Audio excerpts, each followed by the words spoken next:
Welcome to the Good Karma Sport Fishing Podcast. Let's get started. Today we're going to talk about one rig that I really like, and that's this is one deep jig, one bucktail actually that I really like by Gulfstream Lures. And two, we're going to go over the SatFish, and then three, we're going to do a little bit of a fishing report here. So let's get started right away. So first I want to show you this new rig that I'm using. And actually I've been using it for quite a while. It's not new and it's not a new rig at all. But I wanted to show you guys something as far as the bucktail jig. And as far as bucktail jigs, I'm not really a huge fan of bucktail jigs. I was looking for a specific bucktail jig as far as weight goes. And the jigs that I really like are the Gulfstream lure jigs. And I was specifically looking for a 12 ounce and an 8 ounce and a 6, and Gulfstream had them. So I am going to show you my rig now. And this is a rig that I'm going to be showing the guys in the Good Karma rigging crew how to make. And this is just a little bit of it and what I do as far as making it special. And then I'm going to tell you how I use it. So here's the rig. So I'll just show it to you. And I am going to talk about spawning. Okay. Spawning, new moon, full moon. I'll give you guys a little bit of some input on that and what my thought process is that goes into it based on science. So let's show you the rig. And I absolutely love this rig, and it's been around forever. It's a killer for big red groupers in the deep water, groupers, all that stuff, especially the 12 ounce and the 8 ounce. It just depends on the current. Also, that's why you got to have like an assortment of that. And fish is pretty easy. You don't have to do much. You just let it drag along the bottom and like let the current pick it up, and like it does its own thing. And red groupers are stupid. And you can also use it for cubera snappers. This is the easiest way to catch a cubera. So like I said, this has been around a long time. So I'm going to show you the rig here.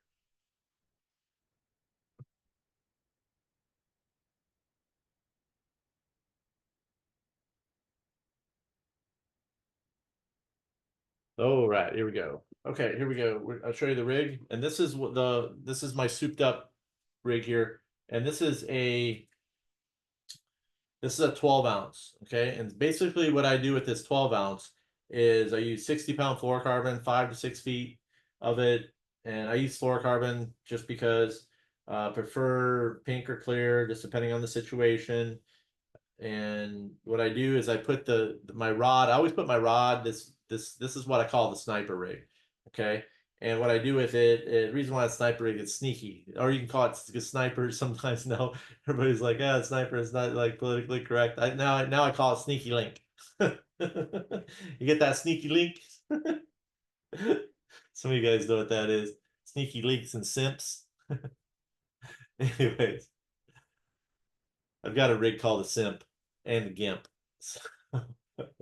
Anyway, so this is the sneaky link or the sniper whatever you want to call it. I prefer sneaky link now because it just sounds better. So anyway, so here it is. It's fun to name lures. You can name them whatever hell you want. So this is the pink and this is 12 ounce. And what I do is so this is the Gulfstream. They come like this, okay? They come like this. And what I like to do is I take a bait strip. I'm all about fluorescence too, and I'm going to be adding something special here for nighttime to show the guys how to, if they want to catch, to add to their nighttime bite, and or in cloudy days, or if the water visibility is off a little bit or something.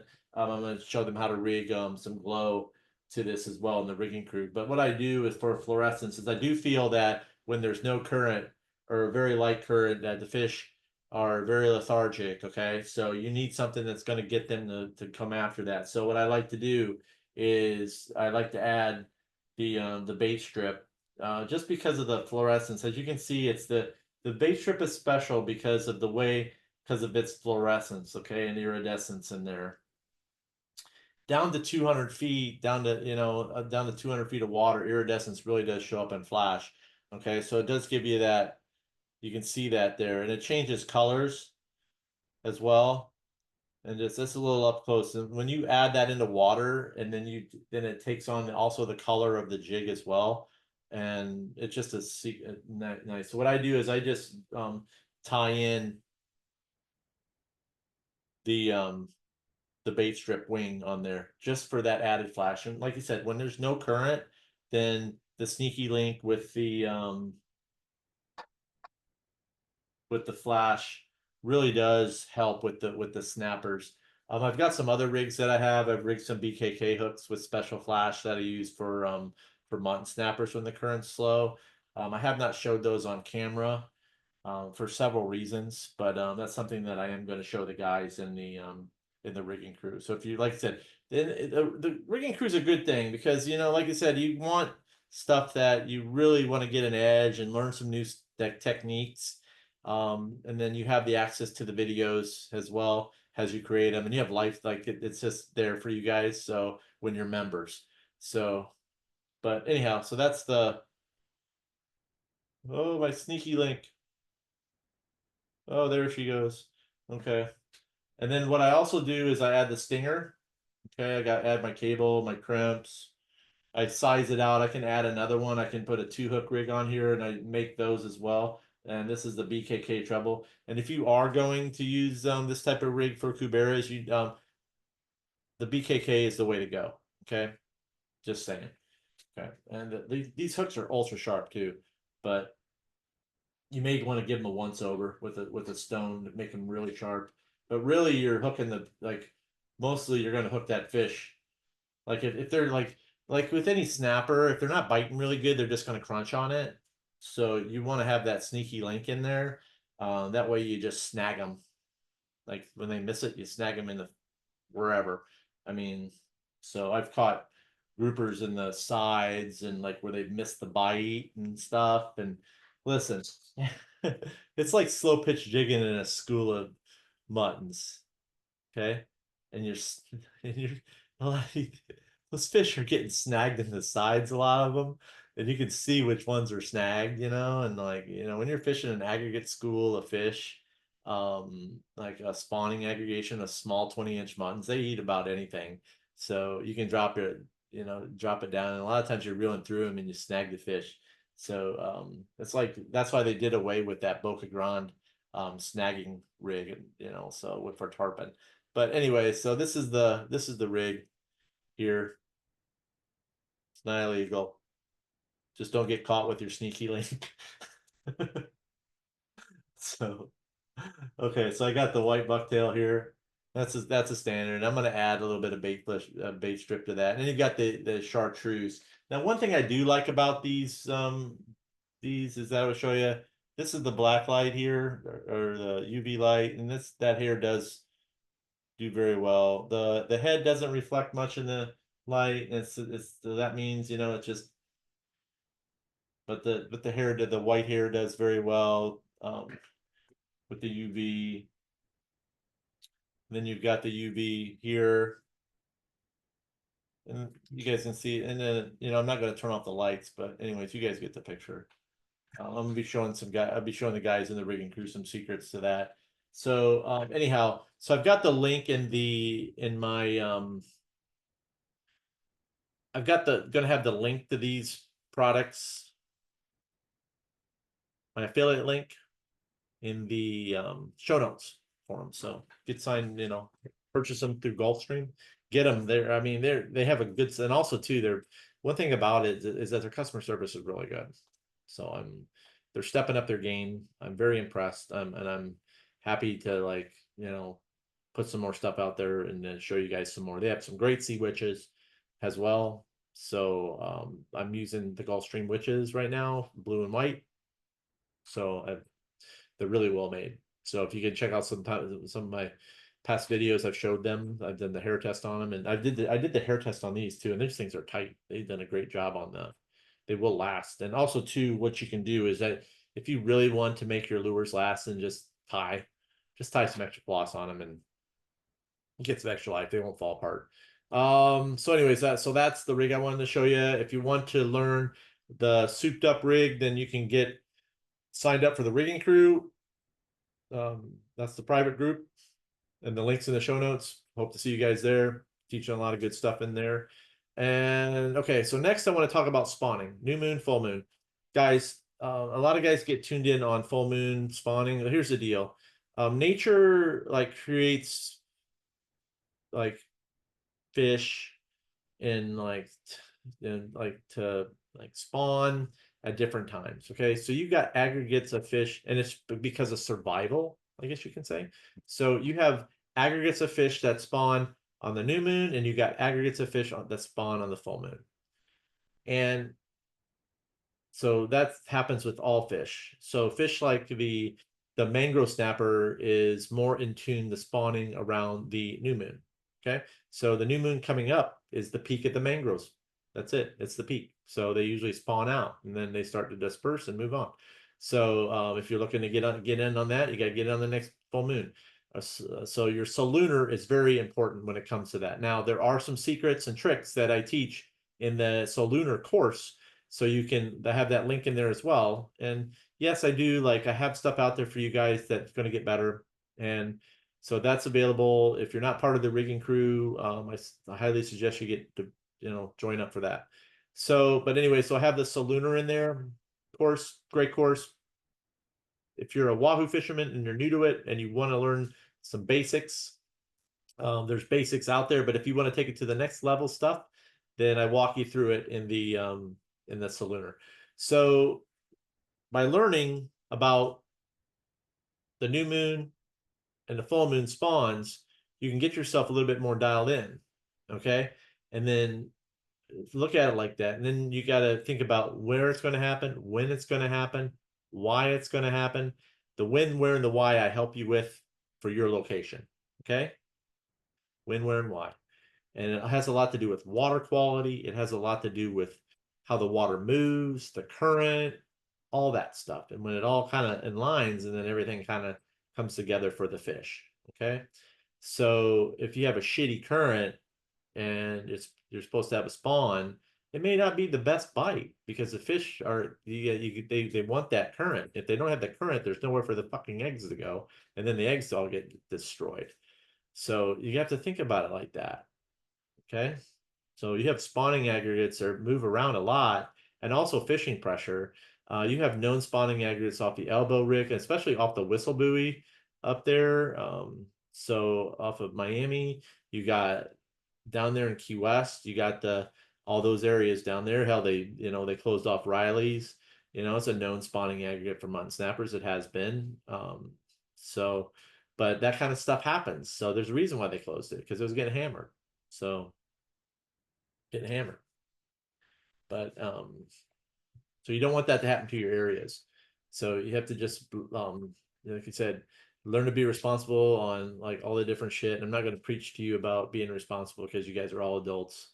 So yeah, I'm not gonna like get up on my soapbox about that shit. So anyhow,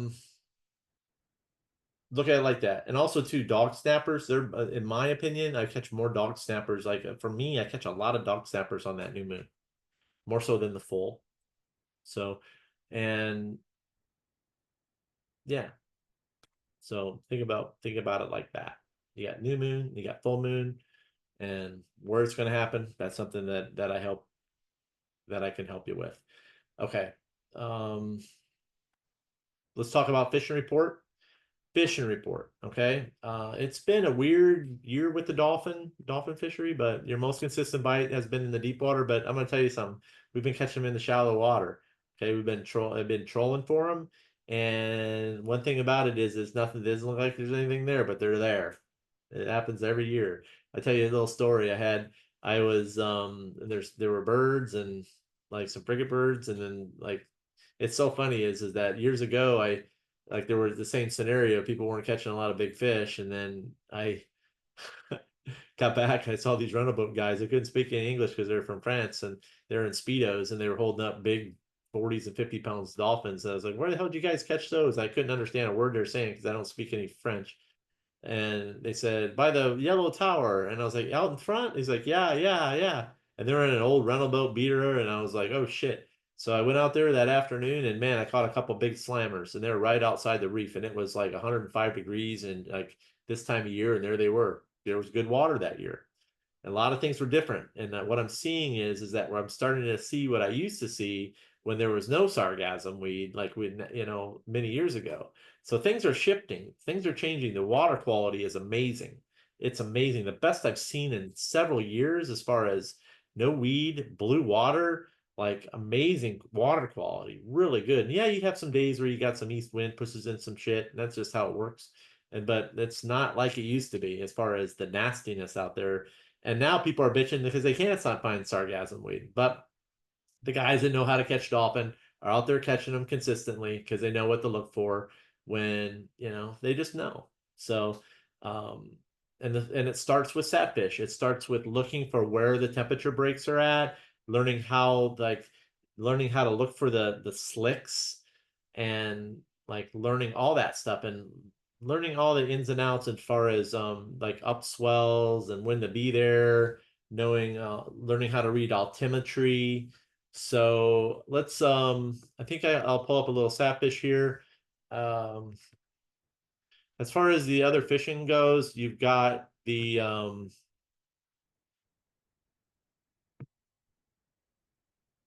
got some really good stuff that's going to happen here on the new moon as usual. There should be some good dolphin fishing again. You've got the Kubera snapper spawn is going to happen here on this next full moon. That'll happen out off the whistle buoy fishing spots.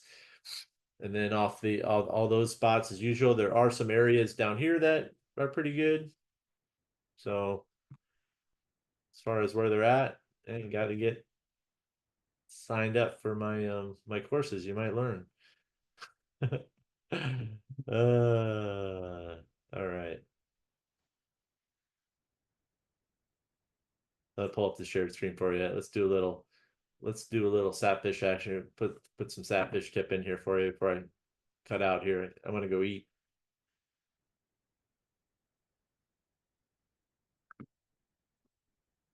Been working on my Wahoo course. Gonna launch this week. It's next level stuff. Gonna teach them a lot about the spawn, where to be, all that other good stuff. So I'm super excited. Gets the link for the new Wahoo course is in the show notes as well. Let me there we go. All right, so we're up on the SatFish here. Yes. Yes, yes. All right, let's do this.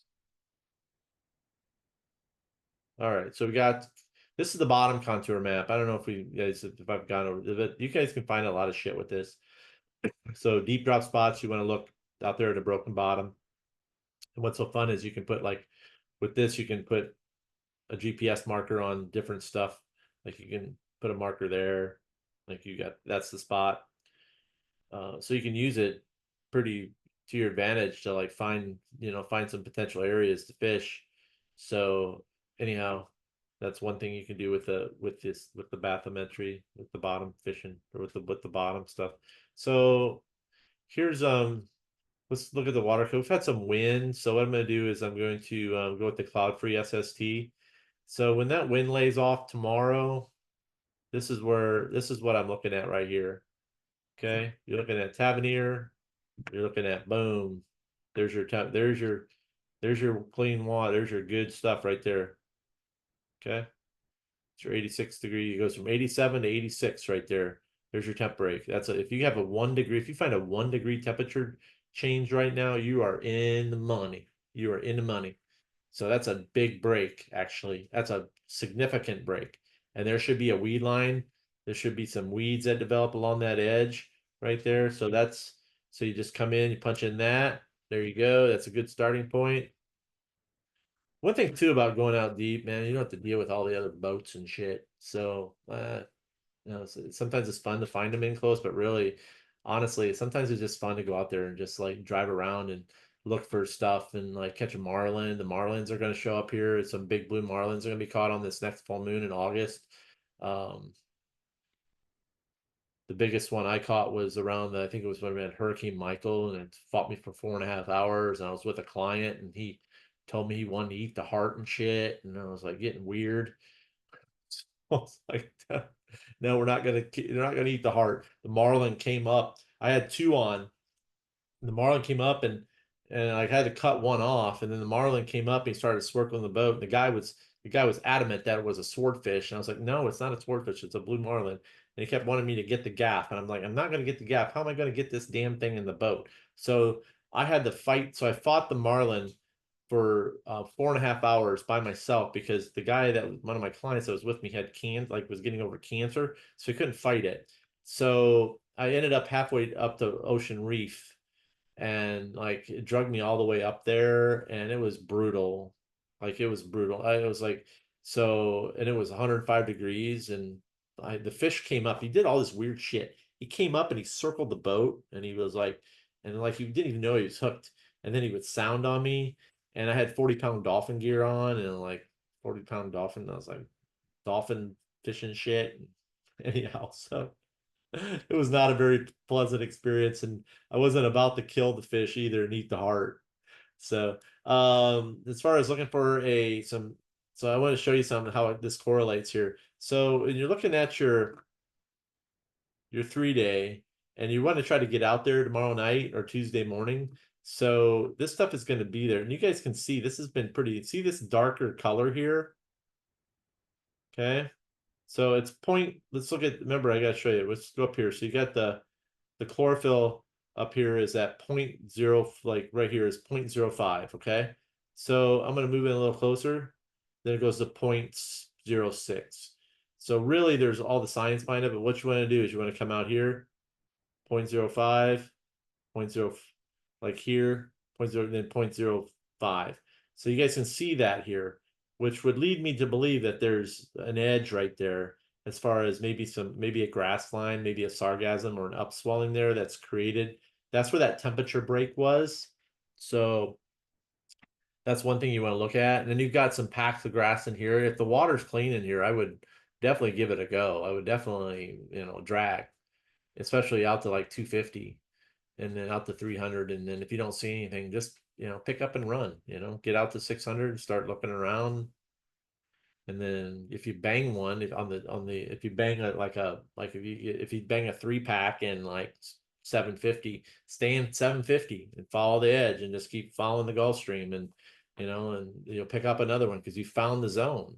Like if you catch a 3-pack, no birds, no nothing, then there are probably more following it. You didn't, or just go and go south, troll to the south and try to ebb the current a little bit. And the big dolphin, most of the big dolphin you catch are going to when you're driving to the south. So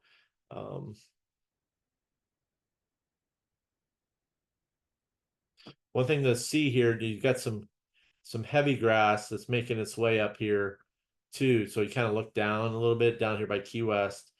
And if this stuff holds together, you can see it here. And that's something that could be here tomorrow. And you've also got some clumps here of grass. So what that means is, so you look, that's 0.112, okay? Then you got 0.06. So that's a clump. Okay, so you got a big mat right there. That's going to have dolphin on it. So you got some mats that are moving through, it looks like. Something that, and you got another mat right there. And you can see, because maybe that's, in my opinion, you'll look and see you got the grass, maybe you got a big piece of some nice stuff there.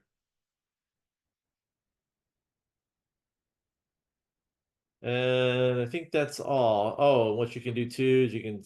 One thing I do like to do is I like to see which way you. And one, my last thing here is like you want to look and see how that wind's moving across, and could be, it's fun to watch. You can see it'll help you with reading the water too, as far as if it's wind driven current, um, as well. And then you've got too, as you can see, like the current's moving pretty good up here.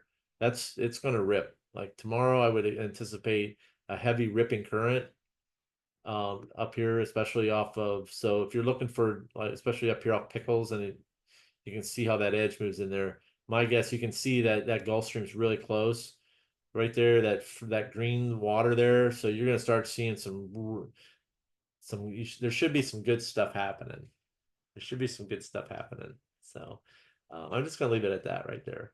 I like that. I haven't seen that in a while. It's really close. I was like, ooh, nature boy.